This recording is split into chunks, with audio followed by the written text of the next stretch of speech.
Namaste, divine beings.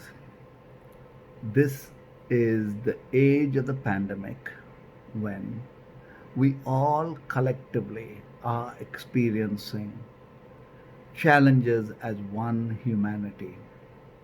Within these times is also another amazing, beautiful energy shift of change happening, and that is the wake up of consciousness in each. To utilize meditation, yoga, or any activity that takes us inwards, expands us. When we wake up, we have let go of the limited mind and circumstances, and now we embrace the vastness of whom we are. We are on the path of dynamic growth and evolvement. The story behind the Ramayana is there was a thief in the forest who not only just robbed anyone he's met, but would also kill them until sage Vashishta, Lord Rama's guru, walked through the forest. And when the thief asked him for all his belongings, sage Vashishta asked this question, and it was, all that you do, whom does that karma belong to? Are your family members willing to share all that you do? Go ask them. He goes and asks his wife, his father, his mother, and they all tell him, no, it is your karma.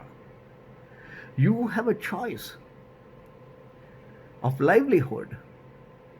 Why would we want to share that? And that woke him up. And in his need for redemption, he falls at Sage Vashishta's feet, and Sage Vashishta gives him a mantra saying, recite Mara, Mara, Mara, Mara, Rama, Rama. Mara became Rama. Mara means to kill, to murder. Rama is the goodness of the heart awakening. Ma is the heart, Ra is the energy, the sun, the light within the heart. Rama, Rama, Rama, Rama, Rama, Rama, Rama, Rama. He kept saying this, and an ant hill grew over him. So he was called Valmiki.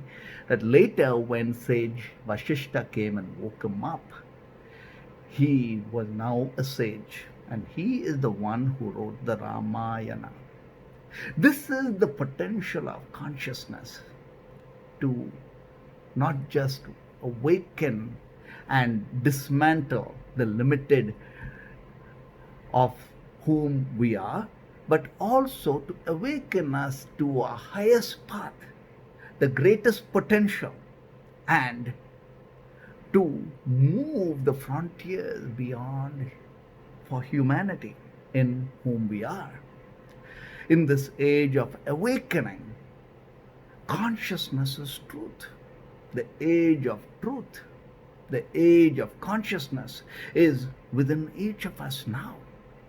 In these moments of consciousness, our awakening is to understand there is a mind beyond the mind, which is the superconscious states of mind. The yogis call the state of Turiya. In the state of Turiya, we are the many as one. We are able to see the vast picture and make apt decisions. To be awake or to be conscious really means we are now the leader,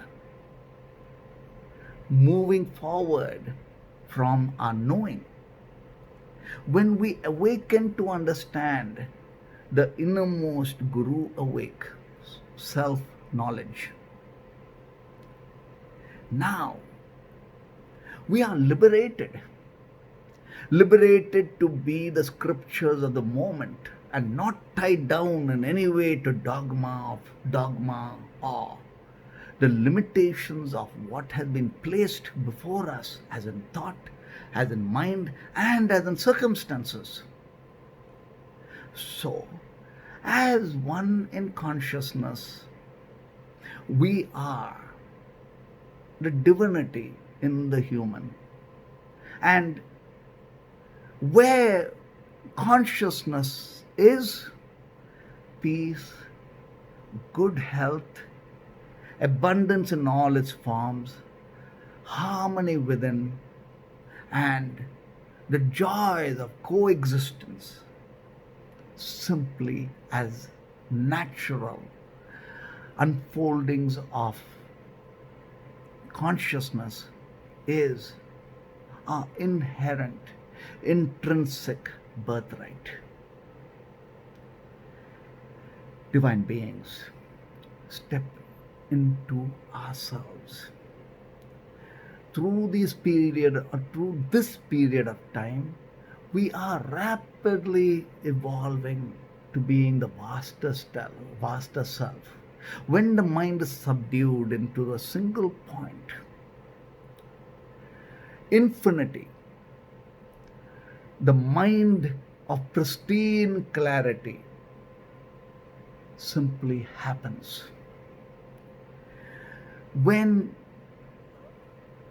in the superconscious states of Turiya, we always know that we are not alone. We are surrounded by light. We are light that is celebrated by all the angelic beings. We are the gift and blessings of all the masters.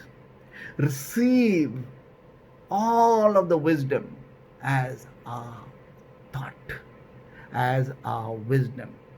In consciousness, we are the angelic beings here to experience humanity and the reality as heavens that we create for ourselves and for the future generation.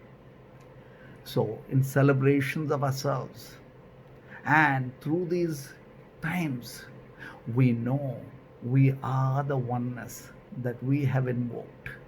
We are the light that shines, dispelling darkness and limitations of all its kind. We are the angelic beings who have woken up to the divine feminine that encompasses empathy, compassion, love, sharing, nurturing.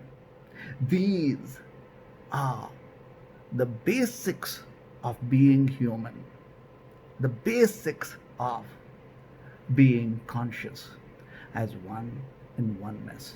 Om Namah Shivaya. Om.